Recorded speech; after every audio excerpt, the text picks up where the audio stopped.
हजुर, हामी जस्तै अब अबाकस भन्छौँ, भ्याकुम ट्युब भन्छौँ, ट्रान्जिस्टर होइन, माइक्रो प्रोसेसर, आइसी, बायोचिप, एआई यस्ता शब्दहरू प्रयोग गरेका हुन्छौँ। यी पनि अङ्ग्रेजी शब्दहरू हुन्। यसको नेपाली के रहेछ त? आज गजब प्रकारका शब्दहरू छन्।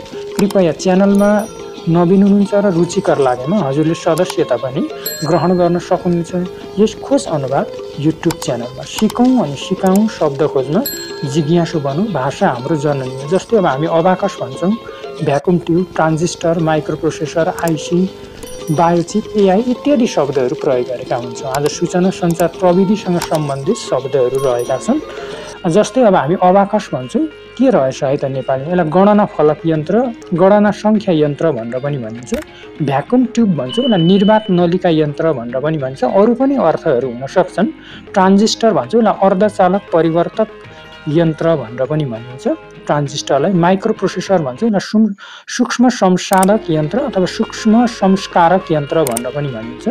आइसी भन्छौँ, यसलाई समपथ यन्त्र, एकीकृत परिपथ यन्त्र भनेर पनि भनिन्छ। आइसीलाई इन्टिग्रेटेड सर्किट हो। बायोचिप भन्छौँ, जैव सूचना फलक यन्त्र भनेर पनि भनिन्छ बायोचिपलाई।